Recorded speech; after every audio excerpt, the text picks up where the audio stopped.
ओम गंग गणपतये नमो नमः। श्रीमद् वाल्मीकि रामायण किष्किंधा कांड 14वां सर्ग। बाली वध के लिए श्री राम का आश्वासन पाकर सुग्रीव के विकट गर्जना। वे सब लोग शीघ्रतापूर्वक बाली के किष्किंधापुरी में पहुंचकर एक गहन वृक्ष की ओट में अपने आप को छिपाकर खड़े हो गए। वनों के प्रेमी विशाल ग्रीवा वाले सुग्रीव ने उस वन में चारों ओर दृष्टि दौड़ाई और मन में अत्यंत क्रोध का संचय किया। तदंतर अपने सहायकों से घिरे हुए उन्होंने अपने सिंहनाद से आकाश को फाड़ते हुए घोर से गर्जना की और बाली को युद्ध के लिए ललकारा।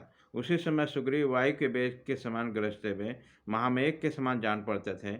उनकी अंक कांति और प्रताप के द्वारा प्रातःकाल के सूर्य के भांति प्रकाशित होते थे। उनकी चाल दर्प भरे सिंह के समान प्रतीत होती थी। कार्यकुशल श्री रामचंद्र जी की ओर सुग्रीव ने कहा, भगवान, बलि की एक किष्किंधापुरी तपाए हुए स्वर्ण के द्वारा निर्मित नगर द्वार से सुशोभित है। इसमें सब और बानरों का जाल सा बिछा है तथा यह ध्वजों और इंद्रों से संपन्न है। हम सब लोग इस पुरी में आ पहुँचे हैं। वीर, आपने पहले बाली वध के लिए जो प्रतिज्ञा की, अब उसे शीघ्र सफल कीजिए। ठीक उसी तरह जैसे आया था और अनुकूल समय लता को फल फूल संपन्न कर देता है। सुग्रीव को ऐसा कहने पे शत्रुसूदन धर्मात्मा श्री रघुनाथ जी ने फिर अपने पूर्वोक्त बात को दोहराते हुए सुग्रीव से कहा, वीर, अब तो तुम्हें गजपुष्पी लता के द्वारा तुमने अपने पहचान के लिए चिन्ह धारण कर ही लिया। लक्ष्मण ने इसे उखाड़ कर तुम्हारे कंठ में पहना दिया। तुम कंठ में धारण करके इस लता के द्वारा बड़ी शोभा पा रहे। यदि आकाश में विपरीत घटना हो, सूर्यमंडल नक्षत्र माला से गिर जाए, तभी इस कंठ लवनी लता से सुशोभित होने वाले तुम्हारी और सूर्य की तुलना हो सकती है।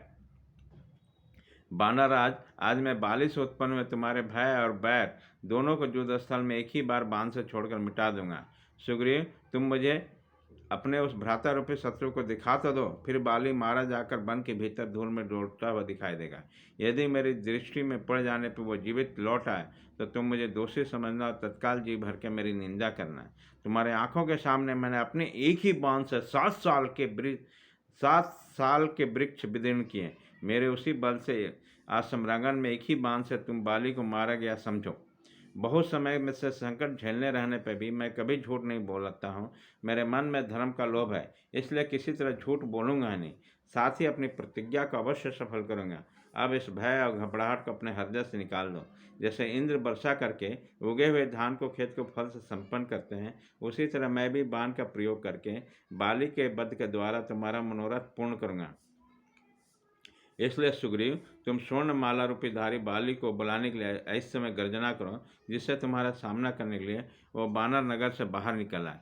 वह अनेक युद्धों में विजय पाकर विजय श्री से सुशोभित हुआ है। सब पर विजय पाने की इच्छा रखता है और उसने कभी हार नहीं की। इसके अलावा युद्ध से उसे बड़ा प्रेम है। अतः वह बाली कहीं भी आसक्त न होकर नगर के बाहर अवश्य निकलेगा, क्योंकि अपने पराक्रम को जानने वाले वीर पुरुष विशेषतः स्त्रियों के सामने युद्ध के लिए शत्रुओं के तिरस्कार पूर्वक शब्द कदापि सहन नहीं कर सकते। श्री रामचंद्र जी का यह बात सुनकर स्वर्ण के समान पिघल वाले सुग्रीव ने आकाश का विदीर्ण सा करते हुए कठोर स्वर में बड़ी भयंकर गर्जना की। उस सिंहनाद से भयभीत होकर बड़े बड़े बैल शक्तिहीन हो गए। राजा के दोष से पर पुरुषों द्वारा पकड़ी जाने वाली कुलंगनाओं के समान व्याकुलचित होकर सब ओर भाग गए। मृग युद्ध स्थल में शस्त्रों की चोट खाकर भागे हुए घोड़े के समान तीव्र गति से भागने लगे। पक्षी जिनके पुण्य नष्ट हो गए थे, ऐसे ग्रहों के समान आकाश से पृथ्वी पर गिरने लगे। तदंतर जिनका सिंहनाद मेघ की गर्जना के समान गंभीर था, उनका शौर्य के द्वारा उनका तेज बढ़ा हुआ था, वो सब विज्ञात सूर्य कुमार सुग्रीव बड़ी उत्वाली साथ बारंबार गर्जना करने लगे, मानो वायु के वेग से चंचल उत्ताल तरंग मालाओं से सुशोभित सरिताओं का स्वामी समुद्र कोलाहल कर रहा। इस प्रकार श्री वाल्मीकि निर्मित आर्ष रामायण आदि काम में किष्किंधा कांड में 14वां सर्ग पूरा हुआ।